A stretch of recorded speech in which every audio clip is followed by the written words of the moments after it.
Buenas tardes, queridos compañeros asociados de la Asociación de Guías de Turismo de Panamá, profesores que se han inscrito a esta charla, el público en general que nos ha seguido durante este ciclo de charlas, también le damos la más cordial bienvenida. En esta tarde, el tema a tratar será el enclave militar norteamericano Bases. El profesor Edelmis Andrade, él mismo es profesor e instructor de turismo en el INADE, también es facilitador de gestión sostenible y es investigador. Él es el que nos va a exponer en esta tarde. Esperemos que, como todas sus demás exposiciones, sean interesantes para beneficio de todos. Te damos las buenas tardes, Edelmis. Bienvenido. Los micrófonos son tuyos. Ok, muy buenas tardes a todos. Muchas gracias por participar, de darles a conocer. Yo vivo en La Chorrera, ustedes saben que acá hay muchas fluctuaciones de energía y en estos momentos va a llover, así que cualquier cosa para que sepan si se llega a interrumpir. Bueno, la charla, el enclave militar norteamericano o las bases en la República de Panamá, porque vamos a hablar de que de ahí es donde empiezan a surgir todas y de ahí se empiezan a distribuir.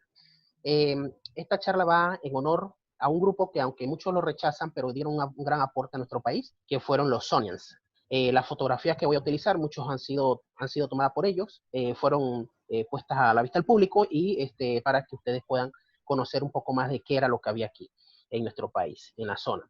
Bueno, vamos a iniciar con esta fotografía. Me gusta mucho por el hecho de que ahí vemos un grupo de turistas en un tren viendo lo que es el Corte Culebra. Vamos a empezar por ahí. Aún importante porque si en aquella época ese lugar, todo lo que era la zona, era importante para el turismo, hoy en día lo sigue siendo. No solamente el canal, estamos acostumbrados a llevar a los turistas solamente a Miraflores o a los centros visitantes en el canal, a las bases militares. El libro que les recomiendo es el que está aquí, que ustedes pueden ver, escrito por Ron Armstrong, y Panama Canal, The Invisible Wonder of the World.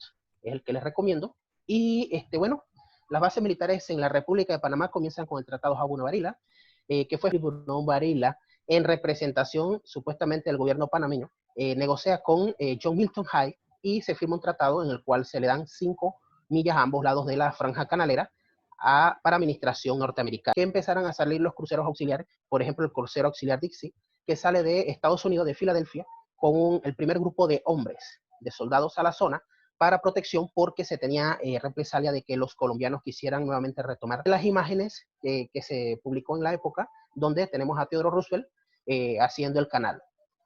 Cuando a él le preguntaron cómo usted hizo para lograr hacer el canal por Panamá, él le dijo, bueno, yo lo tomé, o sea, él tomó la oportunidad.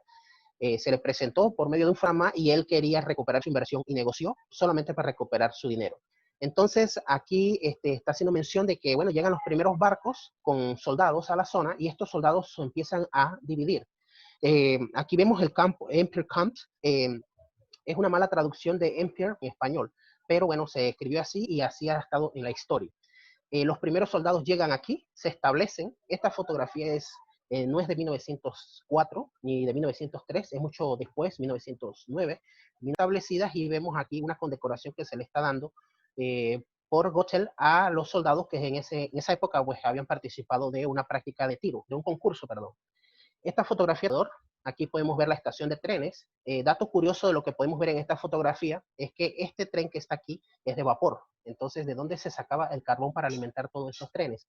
Son preguntas curiosas que nos pueden hacer. Lo curioso allí es que en la República de Panamá sí hay carbón mineral, carbón de beta, perdón, en las montañas de Capira, y también había unas familias en Chiriquí que se dedicaban a la extracción de carbón de unas islas de lo que actualmente es el archipiélago. El edificio que ven aquí de madera, era un hotel, American Hotel, que estaba en la zona de Empire.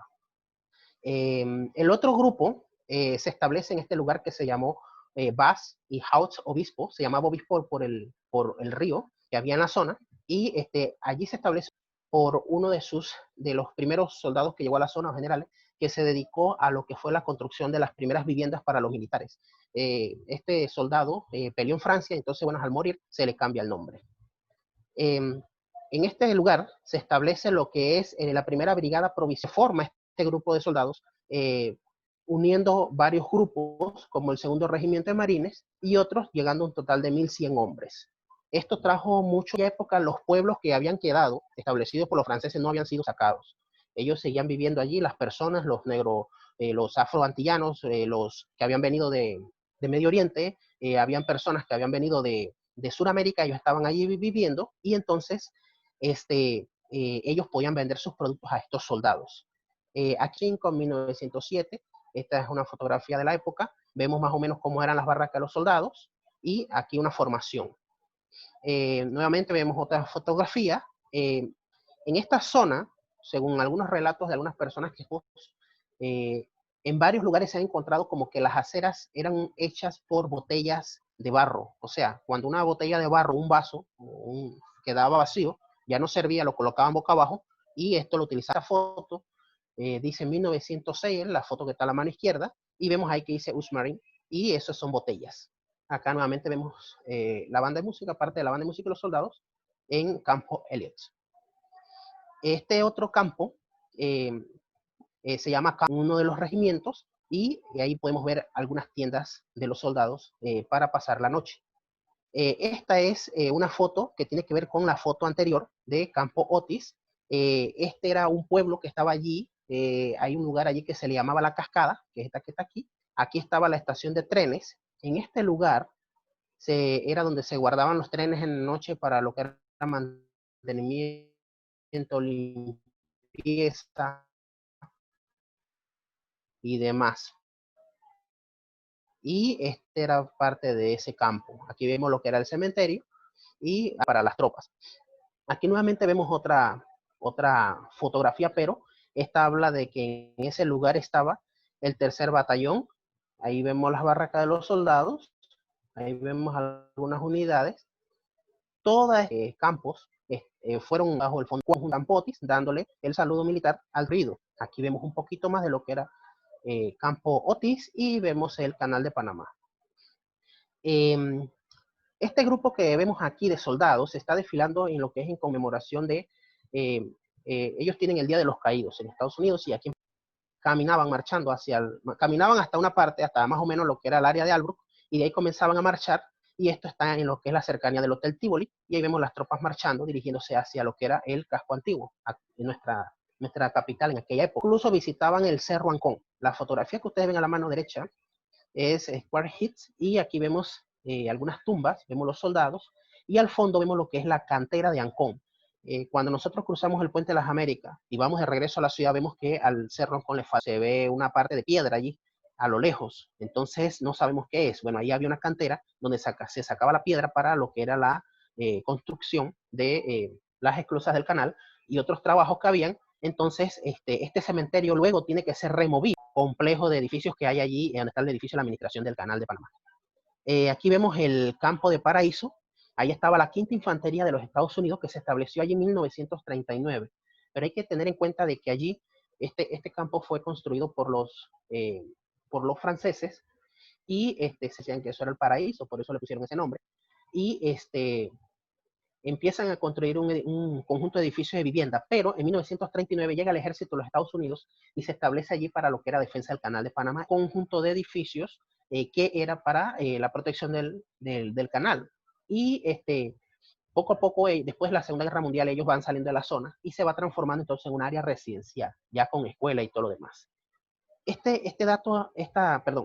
información que aparece aquí, por ejemplo, el 11º regimiento de ingenieros, ellos cuando llegan a la República de Panamá, a ellos los envían a Corozal.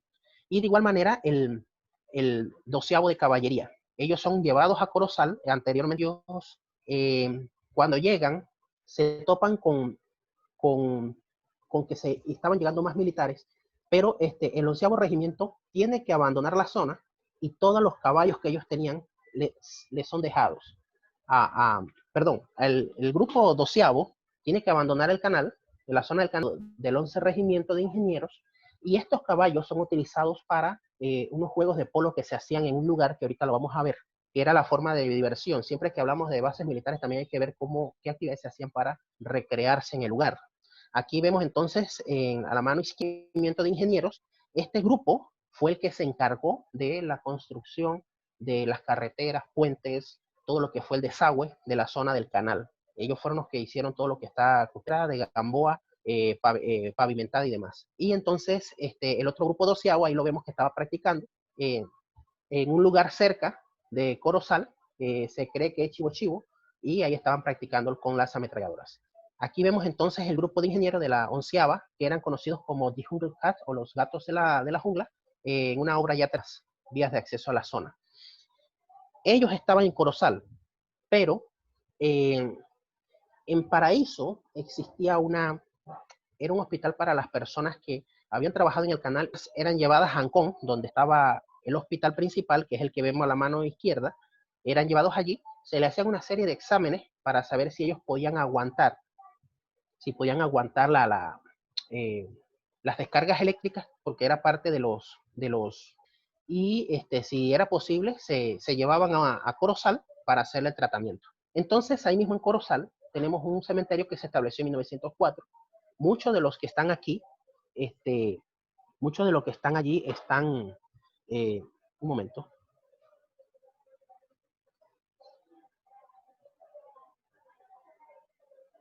Me dicen acá, disculpen todos, hay una persona que está tratando, dice, de conectarse. Entonces, y un grupo es, una parte del cementerio es utilizado para las personas, eh, perdón, este de aquí es para las personas afroantillanas. Esa era la división y todavía se mantiene, incluso hoy en día se puede ver esa división de clase social allí. Aquí vemos entonces lo que es la clínica veterinaria de Corozal.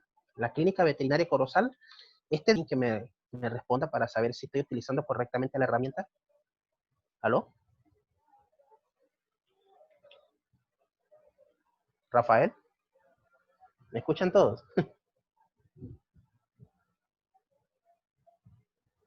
Ok, seguimos entonces. El edificio blanco era el edificio principal de administración y donde se hacían eh, las operaciones de los animales. Entonces, en esta área veterinaria en el lugar, por el hecho de que los soldados en esa época, al principio, de 1903 hasta 1920, utilizaban mucho los burros, los caballos, para llevar el armamento. Entonces, era necesario tenerlo allí y aparte de eso, muchos militares tenían sus propias mascotas. Era parte de, del y también en algunos casos, incluso para la Primera Guerra Mundial, se utilizaban para llevar bombas. Entonces acá, uno de los escritos que me topé dice que aquí también se entrenaban algunos perros para algunas actividades especiales. No sé si para llevar, jugaban su papel especial allí. Entonces, esta área verde que se ve aquí, esta área es el cementerio de mascota de Corozal. Seguimos. Eh, Ahora vamos a tocar un tema que es muy importante, lo que es la creación de Campo Miller. Campo Miller, eh, en aquella época se le llamaba así porque era el vertedero de piedra que salía de las excavaciones del Canal de Panamá. Recordemos que se sacó tanta tierra que había que ver dónde colocarla. Entonces empezaba a hacer algunos rellenos, por ejemplo en Clayton o lo que era de Albrook, lo que es el área de Caledonia, también es relleno, Amador, todas esas zonas son rellenos, tratando de aprovechar lo más posible la tierra que se estaba sacando la excavación. Entonces aquí vemos lo que es Campo Miller, todo anegado, todo fangoso, y ya aquí, después del relleno, ya lo vemos con una gran cantidad de árboles, y se puede ver en ambas fotos la línea del ferrocarril. En esta foto, estamos viendo ya Campo Miller en 1924, así se veía, lo que es actualmente la veía en aquella época, se llamaba Campo Miller porque se utilizó como un aeródromo auxiliar, o sea, los aviones podían aterrizar allí. El aeropuerto oficial en aquella época era Franfield, en Colón, entonces cuando ellos venían hacia el Pacífico, aterrizaban aquí, y entonces por eso el nombre se le cambió, o sea, del vertedero de Paraíso pasa a ser CAS, que es el grupo que vemos a la mano, perdón, es el que vemos a la mano derecha, que es donde vemos los primeros soldados que llegan en 1933 al 35, llegan a la zona a, a formar de allí una base especial. Entonces, comienzan a formar su base. Aquí está, la vemos a la mano izquierda, las esclusas de Miraflores. Aquí vemos un poquito lo que es Clayton. En la foto de la mano derecha vemos cómo es Clayton, al fondo se ve el canal. Todo esto en 1923. Entonces, en ese lugar llega en 1930 el segundo regimiento, que estaba equipado con obuses de montaña 70 de lo que eran las armas, los cañones, y entonces estos soldados, para poder moverse a las zonas donde tenían que ir a practicar, tenían que hacer caravanas, y como no existían los vehículos de montaña en esa época, utilizaban entonces los caballos o los burros para llevar todo eso. Aquí vemos un poquito más ya de lo que un pequeño desfile que se estaba haciendo en el lugar. Acá vemos otra fotografía. Esta foto me gusta porque nos ayuda a entender un poco más de lo que es Clayton. Normalmente nosotros vemos toda esta zona, por acá vemos edificios. Están llenos de edificios de barraca de los soldados, pero en aquella época solo era este anillo aquí. Y aquí se puede ver la línea del tren. No existía la avenida Omar Torrijos, que es la que pasaba aquí, lo que pasa actualmente. No existía, sino que y las tropas a pie pasaban era por todo el centro donde están las barracas. Estos edificios que vemos a la mano en la parte inferior de la foto y en la parte izquierda de la foto, en la parte de arriba, esos eran los establos. Los establos donde estaban los caballos y los burros que de práctica. Aquí actualmente es donde están los dormitorios de los estudiantes que vienen de otros países a estudiar en Ciudad del Saber, y hay oficinas administrativas. Entonces aquí vemos un avión, un bombardero, que aterrizó en el campo Miller. Vemos los soldados, cómo se vestían, el sombrero. No aparecen las armas las podemos colocar después también, que eran los whippets. Yo me preguntaba, ¿dónde estarán estos tanques, los que ya no servían? Es que no habían suficientes, o sea, no había muchos tanques en aquella época. Pero luego, como fueron modernizándose, muchos de estos tanques fueron reciclados para la Segunda Guerra Mundial. El hierro era muy apreciado. No se podían reciclar. Hubo un tiempo en que se utilizaron, fue en la granja de tanques de acá de Nuevo Emperador. A la mano derecha, entonces, vemos otra fotografía de el regimiento del 33 de Infantería, que venía de Chivo Chivo. Chivo Chivo era un área de práctica de tiro. Venían de allá de practicar y estaban por ahí por San Miguel, por Pedro Miguel, perdón. Se dirigían hacia Clayton. ¿Por qué estos le dolió tanto perder la zona del canal por el tratado que firmó Omar Torrijos con Jimmy Carter? Porque la posición geográfica que tiene Panamá y los soldados que estaban allí de la 33, este grupo de soldados había estado en Panamá practicando todo lo que era la guerra de selva, todo lo que era el combate en la jungla.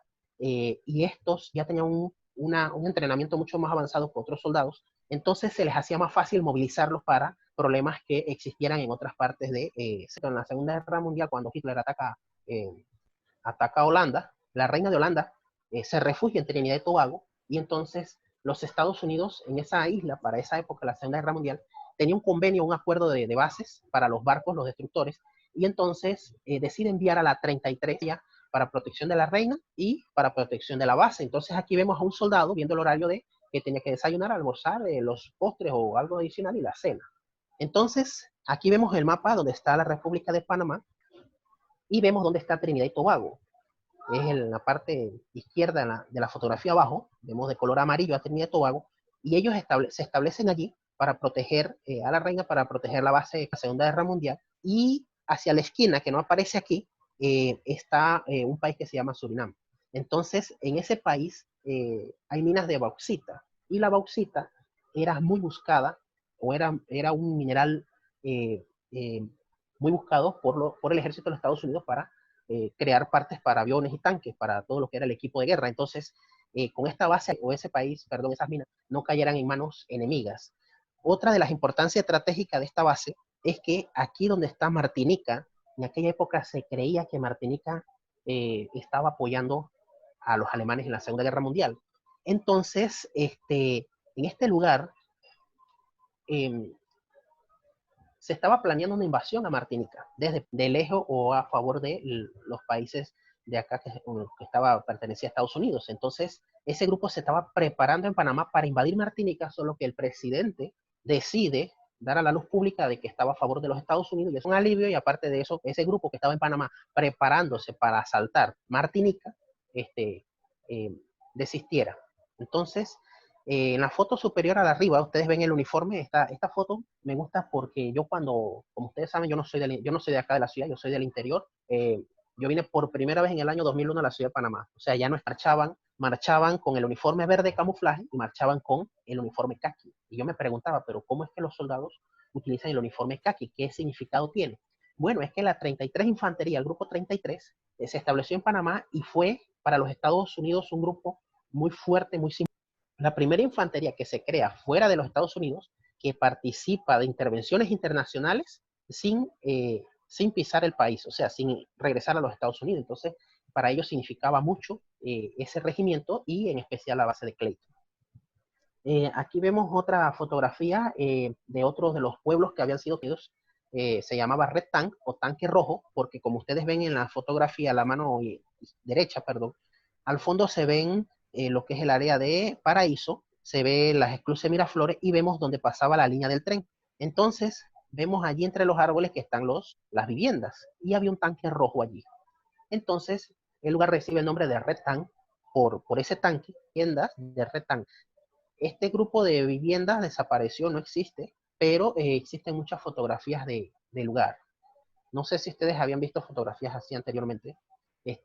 Aquí nuevamente vemos otra. Esto que está aquí, estamos viendo ahora lo que es el pueblo de Red Tank. Red Tanks y el era totalmente de madera. En aquella época sobraba la madera, pero ¿por qué? Porque se tumbaron muchos árboles para darle paso al canal de Panamá y a las bases militares, entonces pues había mucha madera, además de que el estilo arquitectónico, porque también hay que estudiar en Panamá el turismo arquitectónico, se tomaba en cuenta mucho lo que era la forma, estaban llegando los trabajadores y era como más fácil que se adaptaran, eran menor costo, más rápido de construir y frescas. Entonces, aquí vemos el Clubhouse, pero el 23 de febrero se quemó. El fuego que generó este edificio cuando se incendió era tan fuerte que este monte que está acá al frente también se prendió de lo que fue la radiación. Entonces, a la mano derecha vemos otra fotografía de la vivienda 44. Como vivían muchas familias, se le llamaba el Titanic. Las familias que vivían allí habían sido trasladadas de La Boca y muchas de ellas eran esposas de los militares que se estaban haciendo cargo entonces de cuidar las esclusas de Pedro Miguel. Aquí vemos lo que es la escuela, la mano izquierda, eh, para varones. La escuela tenía aproximadamente unos 325 estudiantes. Fue la mayor cantidad que llegó. Entrada de Retán. Aquí vemos otro campo de tiro que existía en la zona, que es el campo Gilbert, el campo Culebra, y ahí dice que, bueno, ahí donde practicaba la compañía 33. Recuerden que yo le dije que para los Estados Unidos esta compañía era muy importante, porque esta infantería era muy importante porque tenía experiencia en selva. Entonces, aquí vemos una de la mano derecha, vemos otra fotografía de lo que era el campo de artillería, y aquí vemos entonces ya los burros cargando el armamento para dirigirse nuevamente al campo. En Pacora existía otro campo, que era el campo de infantería de Pacora. Aquí vemos un grupo de soldados a la mano izquierda, celebrando, tomándose su fotografía con una cerveza, y a la mano derecha vemos otros soldados practicando con sus ametralladoras antiaéreas de calibre 30. Aquí ya vemos cuando las tropas retornaban a la mano izquierda de Pacora, ya agotados, y vemos otro grupo descansando también, después de haber practicado. Cuando vamos a hablar de bases militares de Estados Unidos en Panamá, no podemos basarnos en que ellos estuvieron todo el tiempo permanente en una base. Ellos eran a veces rotados para que se fueran acostumbrando al terreno. Aparte de eso, fueran conociendo el terreno por una futura invasión. Incluso eso se vio más adelante ya con la invasión de los japoneses a Pearl Harbor. Ya eso fue una alarma para ellos de que había que prepararse para cualquier posible invasión en la costa del Pacífico. Y ya ellos llevaban algo adelantado. Entonces, vamos a hablar un poquito de lo que fue el fuerte Davis, se llama así en honor al Fort William Davis. Y primeramente se le llamó Campo Gatún. Cuando se le llamaba campo, era porque tenía dos funciones: campo para aterrizar aviones bombarderos en aquella época, y también para práctica de tiro. Creado el 12 de diciembre de 1919 con una reserva militar para la defensa del canal. Y cambió el nombre al coronel Williams porque este soldado murió fuera del país y había estado en la zona, y pues se le cambia el nombre de Campo Gatún a Fort Davis, Fuerte Davis. Entonces, a un ejército, se hizo en Estados Unidos una campaña en 1920 con 606 soldados que se alistaron y 34 oficiales, y llegaron aquí a Panamá para empezar la construcción de lo que era ese lugar. Aquí vemos los soldados cuando llegaron, la compañía. Abajo vemos todo. No sé si ustedes se acuerdan, cuando los que participaron con mi charla la semana pasada, que hay una parte de la historia que se encarga del estudio de los escudos. Bueno, hay una parte que habla sobre qué significa cada parte de estos escudos. El escudo no es solamente el escudo del país, sino también el escudo de los ejércitos, de las familias, de los postales, todo eso. Entonces aquí mismo tenían que hacer las barracas.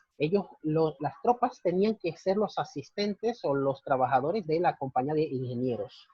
Ya vemos como a la mano derecha, cómo se veía Fort Davis, y arriba vemos la bandera que ellos utilizaban. Aquí, la primera fotografía a la mano izquierda, vemos las prácticas con máscaras antigases. Por Primera Guerra Mundial ya estaban saliendo todo esto de la guerra de gases, entonces se creaba algo que se llamaba la neurosis de guerra. Neurosis de guerra era traumas que tenían los soldados en la guerra porque no dormían, porque tenían, o sea, el miedo que tenían. En el momento ellos reaccionaban valientemente, pero ya cuando regresaban a sus hogares, pues tenían, era donde venía a salir todo ese miedo que les impedía incluso dormir. Sus prácticas también de ponerse sus máscaras por si se llegara a dar un ataque con gases. Entonces, en lo que era el armamento de la infantería, vemos allí a la mano derecha, vemos una carreta y vemos todo lo que llevaba esa carreta. Iban las engrasadoras para los cañones, iban las municiones, iban municiones para las tropas de soldados, iban los alimentos, iba incluso, eh, tenían que llevar algunas piezas para reparar las armas si se le llegaban a dañar. Todo eso llevado por los burros, alado por burros y caballos. Esta es otra fotografía que me gusta mucho, la de la mano izquierda. Ustedes ven a un hombre allí, que él es de la séptima Bushmaster. Esta palabra, grábense. Los Bushmaster. ¿Quiénes eran los Bushmaster? Davis se convirtió en una base para el entrenamiento de tropas en selva. Entonces, ellos adquirieron el apodo, esa fue una compañía que se llamó la 128, se le llamaba Cuidado, o los Bushmaster, ver los nombres antiguos que tenían los lugares para poder encontrar la información en los libros, en las bibliotecas virtuales o en otro lugar, porque los nombres han ido variando, han ido cambiando. Los Bushmaster fueron, o sea, ellos no tenían este nombre, Bushmaster. El Bushmaster es el nombre de esta serpiente que vemos aquí, que los soldados se la encontraban mucho en las selvas panameñas y en estados que iban a practicar allá. De la séptima recibieron este apodo, los Bushmaster, por la serpiente. Y acá vemos entonces a la mano derecha los soldados cuando están pasando lo que es una revisión, una inspección por parte de sus comandantes. Aquí vemos parte de lo que era el campo de tiro que ellos tenían allá. Vemos ya cuando llegan, estos son los que tienen los reflectores para ver, o luces nocturnas, para ver dónde están los aviones y entonces la artillería o antiaérea poder derribar los aviones enemigos. Entonces, no toqué la Segunda Guerra Mundial, ya después entramos de lleno. Entonces dice aquí, Frankfield, en Colón, el campo francés, fue el hogar del 24 Escuadrón de Cazas. Ahí vemos en el lugar en 1922 y se inactivó en 1946. La foto que ustedes ven a la mano derecha es de 1918 y el símbolo que se utilizaba para los aviones era este leopardo que vemos aquí, de color naranja. Aquí vemos entonces estos tipos de aviones Keystone B-3. Ellos estaban en ese momento sobrevolando el barco donde venía el presidente Theodore Roosevelt cuando vino a visitar el canal de Panamá. A la mano derecha estamos viendo un avión que se estrelló allí, que tenían problemas y están tratando de repararlo. Aquí estamos viendo cuando empiezan a llegar los cepelines a Panamá. Hubo un tiempo en que los cepelines jugaron un papel muy importante y muchas personas no creen. Era un tipo de nave que en un momento se utilizó en forma militar. En Inglaterra lo utilizaban para combatir la Fuerza Aérea de la Luftwaffe de Alemania, pero acá en Panamá se utilizaba era para detectar los submarinos. Un avión puede estar sobrevolando el océano, avión, algunas señales. Entonces los dirigibles o los cepelines, por ser más lentos, ellos y permanecer a una gran altura, ellos pueden ver las sombras de un submarino acercarse a las costas. Entonces llega un momento en que en Colón tuvimos y acá vemos otro, el avión Sikorsky S-43, que está allí también en Colón. Esta fotografía me gusta mucho porque cuando estamos haciendo un tour, los días, vamos a la ciudad de Colón, nosotros pasamos por lo que es Frankfield. Hoy en día son bodegas de almacenamiento de la zona libre de Colón.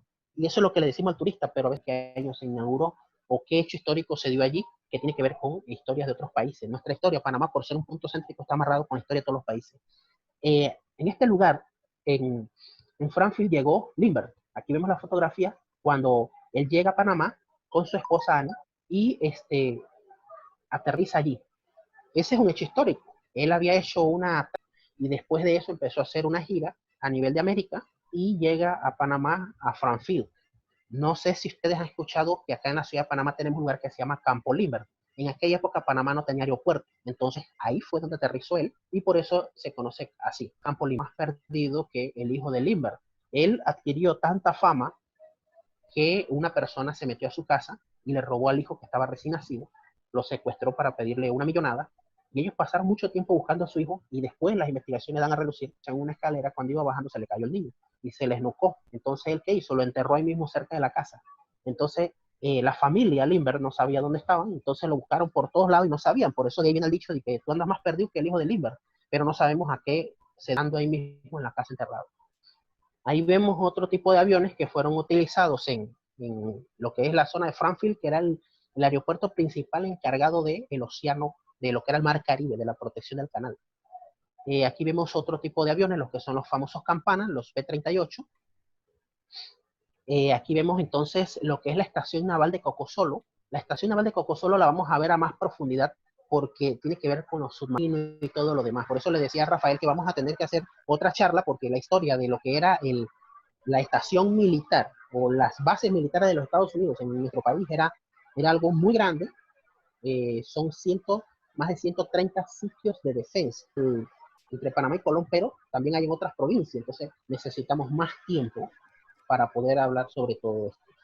Aquí vemos otro, lo que fue la estación naval de Cocosolo, vemos un barco que llegó allá a la zona, al puerto. Aquí vemos el Fort Randolph. Tengo fotos antiguas, muy antiguas de este fuerte, por un motivo perdón, no pude subir las fotos, pero bueno, ahí vemos un poquito de qué era el Fort Randolph, la batería que había allí, que fue creada en 1913 en Isla Margarita, y en aquella época se estaba pensando utilizar piedra de la cantera de Portobelo. Para los que no saben, en Portobelo había una cantera, pero esa cantera, ¿dónde estaba? Estaba frente a Portobelo. Estaba frente a Portobelo, donde había un lugar que se llamaba, que era un castillo de los norteamericanos, y entonces, disculpen, ese castillo tuvo que ser demolido y de allí empezaron a sacar la piedra para construir las bases. Aquí vemos una fotografía de lo que es la estación de radio de Summit. Vemos lo que por aquí donde están estas palmeras por donde nosotros entramos, hay estaciones de radio. Esta, aparte de ser una estación de radio, algo que muchos no saben, ¿por qué nosotros decimos, yo voy para el Parque Summit, yo voy para el Summit? Lo que pasa es que en ese lugar también se hizo un laboratorio, se traían plantas de otras partes del mundo, se sembraban ahí, si se da, también la vamos a encontrar en las zonas bananeras por eso. Ellos la trajeron de Cuba. En Estados Unidos tenía bases en Cuba y allá se traían las semillas, si se adaptaban acá, entonces las llevaban a donde estaban sus bases, por eso la vamos a encontrar en todo el país. Aquí vemos un trabajo de mantenimiento, están engrasando los cables. ¿Por qué se engrasa y no se quede en la pieza o en el cable de acero? Y para eso se engrasaban. Y vemos allí de que acá al fondo está el canal de Panamá y vemos un lugar que muy poco se habla en Panamá, que es se llama un pequeño pueblo que había que se bañara. Entonces aquí está Gorgona. Vemos cómo era el área de Gorgona, que por crearse entonces el lago Gatún, el embalse, entonces tiene que ser trasladado y se ubica en la costa del Pacífico, cerca de Coronado, en la actualidad. Vemos un grupo de soldados, esta foto es de 1910, a la mano derecha. Pedro Miguel. Pedro Miguel ahí hay un dato curioso. Por ejemplo, Pedro Miguel dice que el nombre se llama el nombre, le pusieron Pedro Miguel. Pero también se dice que el lugar se llama Pedro Miguel porque allí había una estación de tren y el principal que movía las líneas para hacer el cambio de línea para los trenes se llamaba Pedro Miguel y por eso le pusieron el nombre, pero ya existía el río Pedro Miguel con ese nombre. Entonces aquí vemos los edificios de hormigón, se ve algo de lo que es el dispensario y el campanario que se veía al fondo. Dispensario y campanario. A la mano derecha se ve otra fotografía de lo que es el casco antiguo, el casco viejo de Pedro Miguel, y podemos ver al fondo, no se ve muy bien acá abajo, un ferry. Pero ese ferry, ¿qué función hacía? Bueno, trasladaba las personas. Unos minutos le dije que se llamaba Cisjordania. Aquí vemos el ferry entonces. La fotografía es de 1928. Era una barcaza y ahí vemos un pequeño barco llevando la barcaza, cruzándola de un lado a otro del canal de Panamá. Al fondo se ve la división de dragado. Esta fotografía, no sé si ustedes las conozcan, este lugar es conocido, no sé, pero me imagino que algunos los identifican por estos grandes tanques que están aquí. Ese cerro es Cerro Ancón, y ahí vemos la cantera. Viéndolo desde, la fotografía fue tomada como desde una esquina de Cerro Sosa, que es esta parte de aquí, Cerro Sosa, hacia la cantera, hacia donde está el edificio de la administración del canal, y vemos acá ahí vemos un poco de agua empozada, que ahí fue donde se hizo un relleno y donde actualmente tenemos aeropuerto de Albrook tenemos el centro comercial Albrook Mall, que es el centro comercial más grande de Centroamérica, donde laboran más personas que incluso en todo el canal de Panamá. Nuevamente entonces les pongo aquí una foto, les pongo una foto de los norteamericanos visitando el Corte Culebra.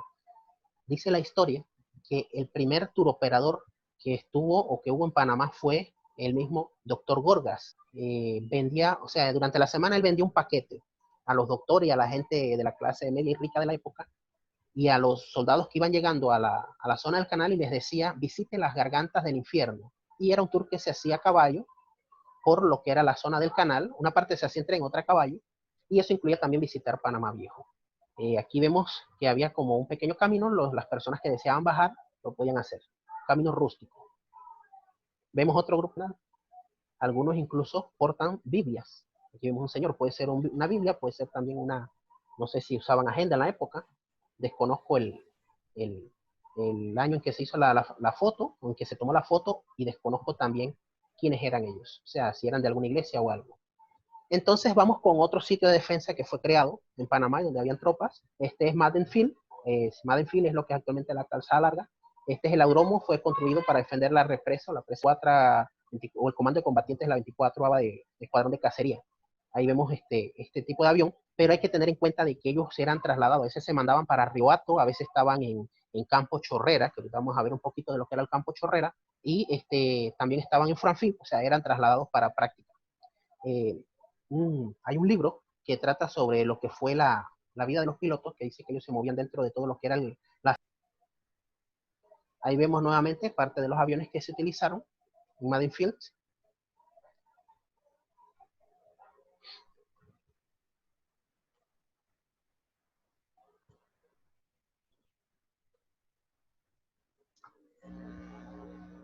Seguimos. Aquí estamos llegando a Panamá Oeste. Panamá Oeste en aquella época, o sea, hubo un tiempo en que los Estados Unidos pidió, en 1940 más o menos, estaba con la intención de que se hicieran en Panamá Oeste, actualmente Panamá Oeste, en aquella época Cham, algunas bases militares por la zona practicando, y estas fotos tienen que ver con eso. Ahí vemos las tropas. Aquí se habla de un grupo, que eran los grupos rojo y azul, que eran los que practicaban. ¿Quiénes practicaban allí? Bueno, los soldados que habían sido trasladados a Campo Chorrera iban a Chame a practicar. Y allá competían con tropas o soldados que estaban en la base de Río Hato.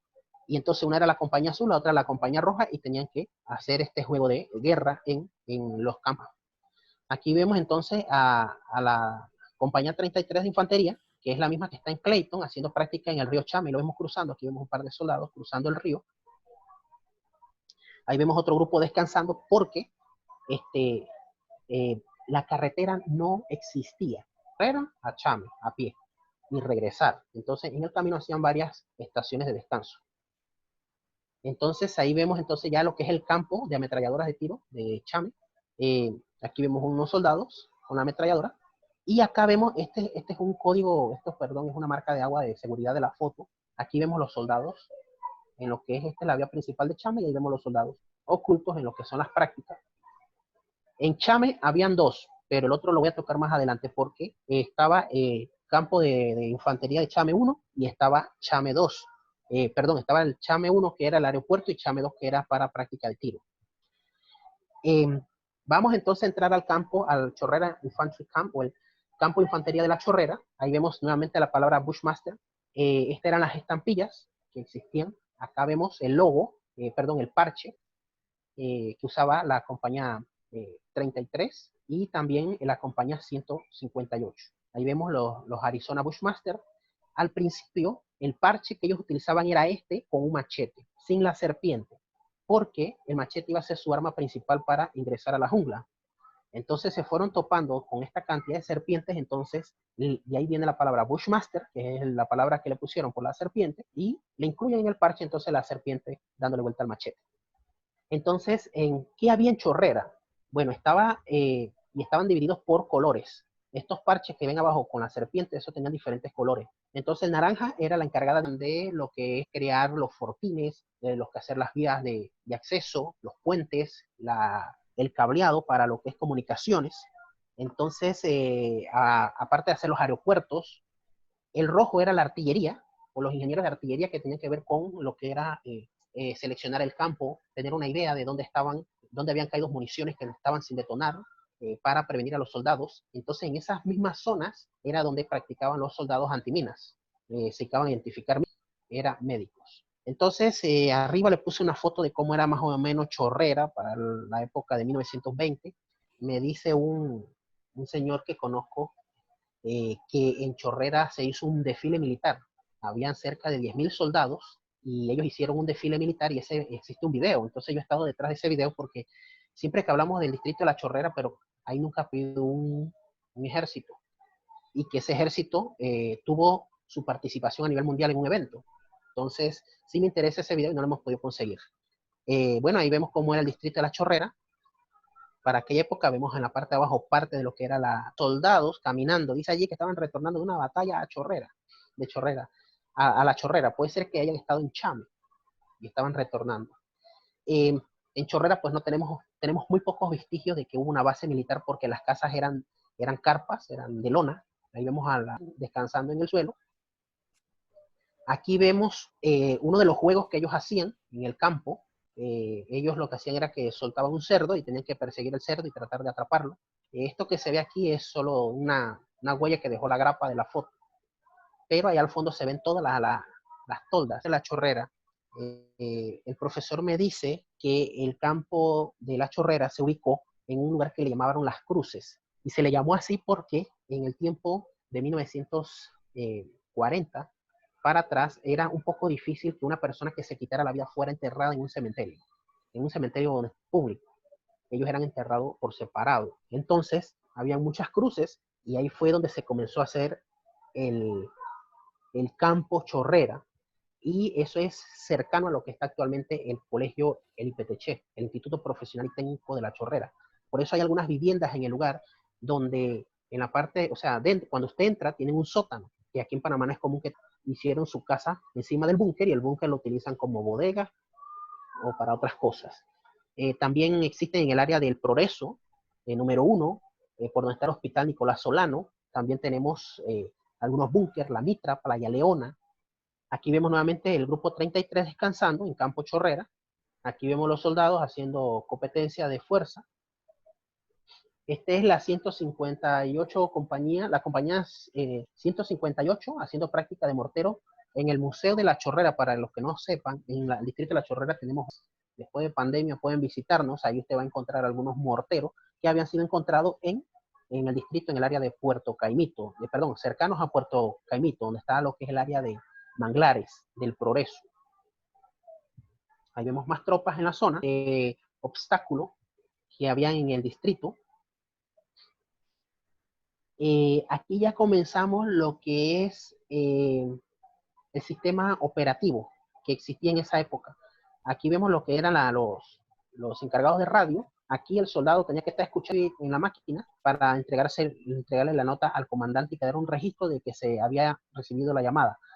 Es muy importante que tengan en cuenta esto porque en Campana, en la parte de arriba donde está el Chicá, antes de llegar a Chicá, había un señor que yo conocí y que en su casa tenía una sala especial donde tenía todo un equipo de radios utilizados en la serie. Allí en esa época estaban las antenas de los norteamericanos, los centros de comunicación, y por eso cuando usted va subiendo Loma Campana, usted se va a encontrar algunas casamatas. Casamatas es una pequeña estructura y era para protección de las personas que no entraran. Es más, hay una película que se hizo allí y aparecen imágenes, se llama Los Muertos y los Desnudos. Ustedes lo buscan así, Los Muertos y los Desnudos en YouTube y van a encontrar la película Chorrera y Campana. ¿Quiénes eran los extras? Los militares que estaban aquí. Los militares hacían el papel de extra y se ganaban un dinero adicional. Aquí nuevamente vemos los centros de comunicación que tenían en nuestro país, los norteamericanos. El papel de la mujer en lo que eran comunicaciones. Aquí vemos a algunos pilotos recibiendo orientación sobre todo lo que eran las comunicaciones. Estos fueron las escuelas. En Panamá tenemos escuelas de comunicación. El campo, cómo era, tratando de ver en qué lugares era que había que colocar las antenas. Recuerden que en esa época se estaba pensando de que se iba a invadir Panamá por el Océano Pacífico por parte de los españoles, entonces había que prepararse. El uso de las palomas mensajeras, la foto que vemos acá, en lo que son los manglares. Algunos me dicen que se practicó en los manglares de Chame, cerca de Manglares Chame y cerca donde está Punta Chame, que Punta Chame incluso era un aeródromo. Eh, También se practicaban en la zona el armado de estos puentes que podían ser, tenían una duración de 4 horas, las botas o municionar el equipo, las municiones, poniéndose un repelente, y vemos el tipo de hamacas. No sé si hayan guías ahorita viendo esta charla que tengan muchos años de experiencia y que hayan podido haber vivido la oportunidad de haber dormido o haber tocado o haber comprado una de estas hamacas. En el distrito de La Chorrera también teníamos estas fotos las tomé solamente para usarlos como referencia, porque ahorita vamos a ver el horario, la fecha en que estuvieron. Después que esta compañía que estuvo aquí en La Chorrera, la 158, es enviada a la guerra, la base quedó vacía. En La Chorrera no solamente era para infantería, para práctica de morteros ni de cepelines, también tenía esto. Ahí vemos la caballería, la 27ª caballería haciendo una demostración de su poder en el campo Chorrera. Vemos los tipos de tanque.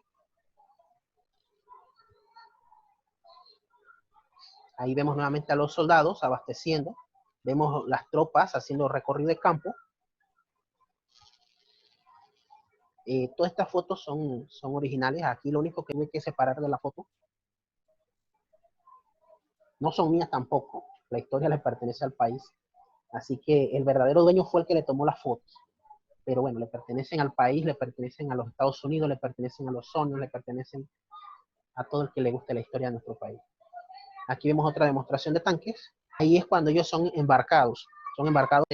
Se embarcan hacia Australia y de Australia se van para Nueva Guinea, y los norteamericanos hicieron una película basada en todos los videos que se hicieron de esa batalla, y estos soldados participaron en la batalla de Nueva Guinea, en una isla que se llama Kiriwina, que eso se le llamó Operación Crónica, en Sarmi, Indonesia, en isla de Goodenough, Arawe, Nueva Bretaña, Papúa Nueva Guinea.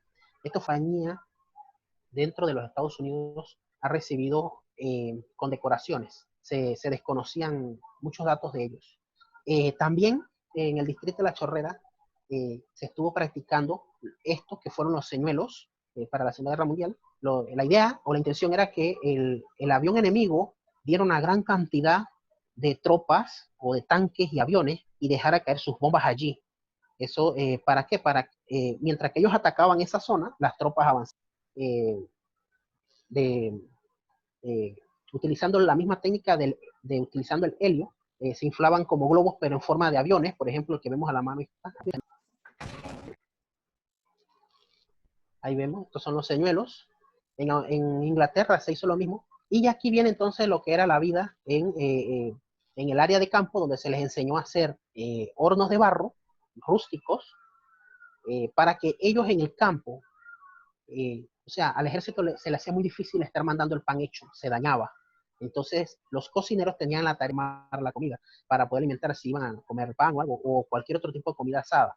Entonces, utilizaban los soldados, claro, en el momento de la batalla, en la trinchera, utilizaban el casco que era de metal, le daban vuelta, y ahí le echaban agua y ahí cocinaban, o hacían el café. Pero en el caso de ser hornos de barro rústico. Y vemos cuando otros soldados están yendo a las áreas para buscar suplirse de algunas cosas básicas. Aquí vemos otro grupo de infantería en la zona del canal, en lo que era la cantera, dándole la bienvenida a la delegación de Costa Rica que había estado en Panamá, o que llegó a Panamá en ese entonces el presidente. Y voy a terminar con esta foto. Esta foto me gusta mucho, me llama mucho la atención. Quiero saber cuál era ese. Se reúne con el presidente de la Guardia en Boquete, en 1943. Así que esta era la charla que le tenía preparado para el día de hoy. Espero que le haya gustado. Hey, Edelmi, muchísimas gracias por tu aporte.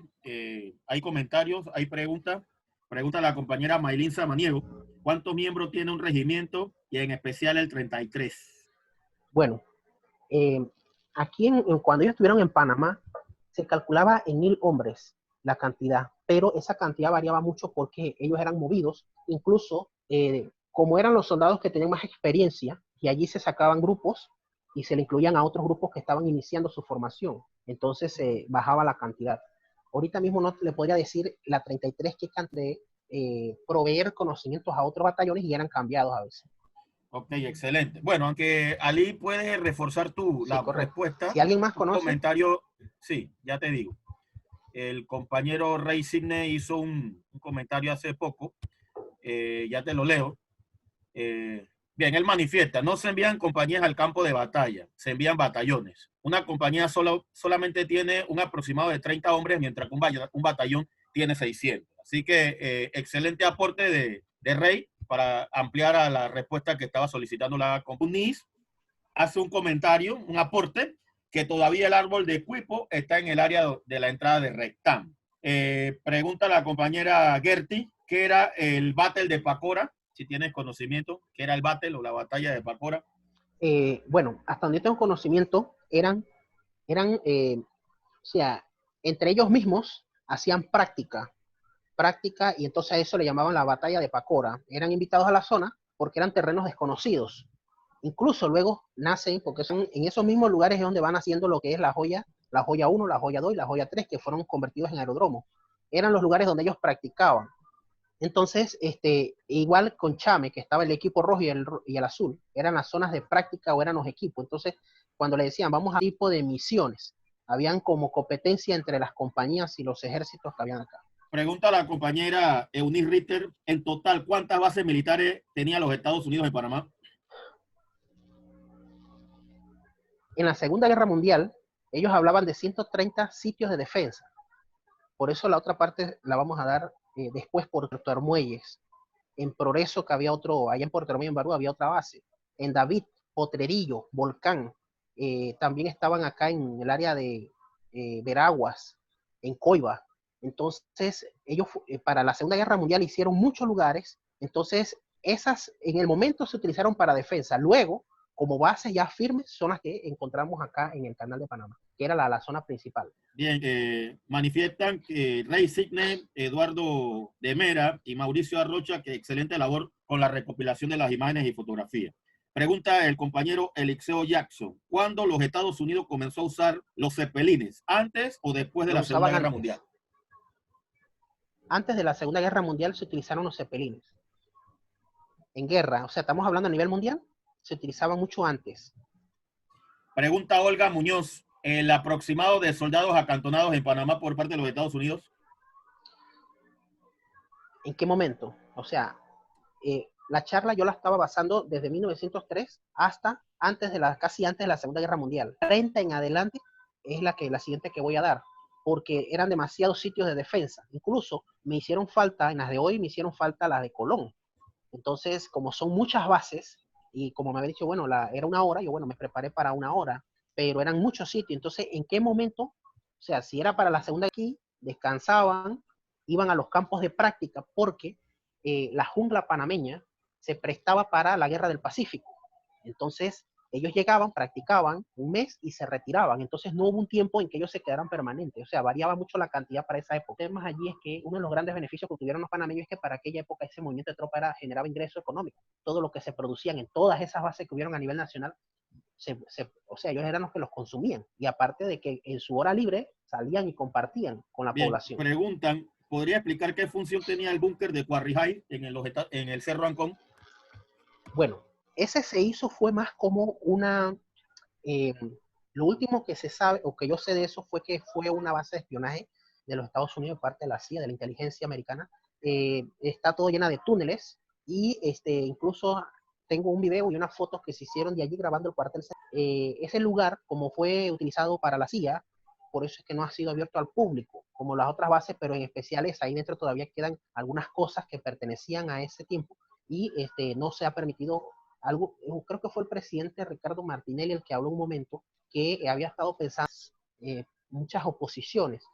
Incluso en un lugar donde sí quedan algunos restos de vehículos, vertederos de vehículos que yo conozco, es un poco, yo los he visto, pero es un poco difícil llegar porque hay muchas restricciones. Y hay otra zona donde los vehículos están donde hay armas vivas o municiones vivas, entonces no se puede ir. Bien, pregunta Edgar Huerta si en Panamá existe algún campo de entrenamiento específico de alguna tropa, regimiento o algo en particular. Sí, Fuerte Kobe era de la unidad de paracaidistas, ellos fueron enviados, ellos participaron incluso en la batalla de las Ardenas, que eso lo tengo ahí para la siguiente, y también estaba Fort Sherman, que fue utilizado para entrenamiento.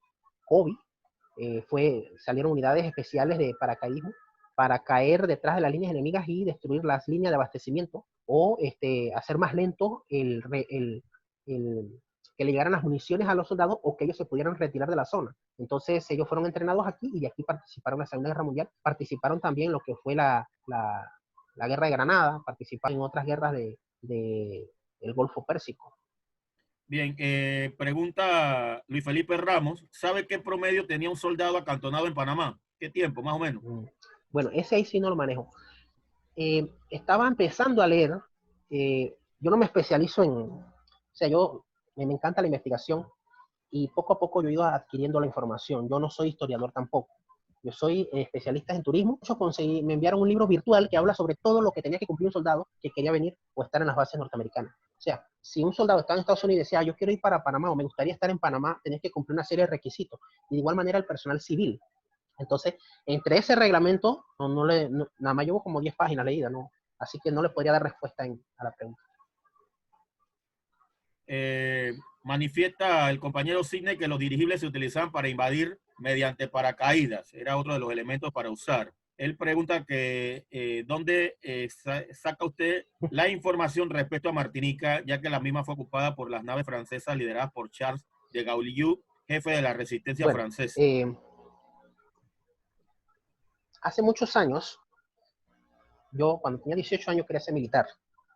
Desde los 15 años, mejor dicho. Entonces, en Paso Canoas, yo me iba a la misma área de la aduana y me ponía a conversar con las personas que iban llegando o que iban de tránsito y entre esos conocí a un soldado. Ese soldado en aquella época me facilitó algunos libros muy buenos, que ya no los tengo porque uno se lo doné, los dos se los doné al sistema, a los fronterizos, perdón. Eran libros que tenían muchas cosas que detallaban cosas que habían de armamento en Panamá y que pues yo sentía que no era apto en un momento para mí. En aquella época sentía que era de mayor beneficio para los fronterizos que estaban comenzando. Yo se los doné. Se los doné, eso fue en el año, estamos hablando del año 2006. Yo doné los libros.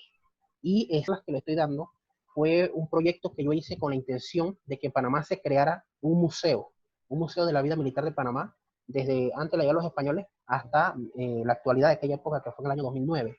Entonces, esa tesis me la rechazaron en la universidad porque dice que eso iba a crear resentimiento en la población. Y yo le decía, pero es que si hacemos un museo de ese tipo, que un porcentaje de lo que paga el turista por entrar a obras sociales en el barrio del Chorrillo, que fue el barrio que más sufrió de la invasión. Pero la profesora en el momento me censuró la idea y yo me decepcioné y muchas cosas que yo tenía, información que había recopilado en aquella época, yo me deshice de ella. Algunas se las mantuve, libros, pero otras no. Entonces, por medio de aquel militar que me facilitó los primeros libros, yo he mantenido una buena comunicación con él, con sus hijos. Ya el militar está muy mayor, pero los hijos son los mayores. Cuando vienen, yo les hago el recorrido en la zona del canal porque ellos quieren saber dónde estuvo su familiar, dónde estuvo su abuelo, que también estuvo acá. Entonces, eso es lo que me ha permitido a mí un momento adquirir fotos. Y hay otras que están en internet, en algunas páginas, no aquí, fuera de Panamá, porque en Panamá, parece mentira, hemos descuidado la historia. Somos un país que no le interesa, o sea, no somos... la historia de 1821 para atrás se olvidó. De 1821 hasta cuando estuvimos unidos al sueño de Bolívar, que estábamos bajo administración venezolana, aquí no se habla de eso. Y de ahí, después que se da el Congreso Anfictiónico a la actualidad, hasta 1903 mucho menos. Y de 1903 para acá, ahí donde la mayoría piensa que ahí comienza la historia de Panamá. Y es una equivocación. Entonces, yo siento que eso es uno de los grandes errores que tiene el país. Como país no la tiene. Y en turismo podemos crear una ruta que tenga que ver con las bases militares. Pero necesitamos, yo por ejemplo estoy dando por encimita, pero nosotros aquí, donde tú vas y encuentras una maqueta gigante, donde te puedas encontrar 3 tipos de maquetas, cómo era la zona del canal antes de que no hubiera nada allí, cuando estaba el camino de cruces, que se te explique los primeros poblados, otra maqueta donde se te explique los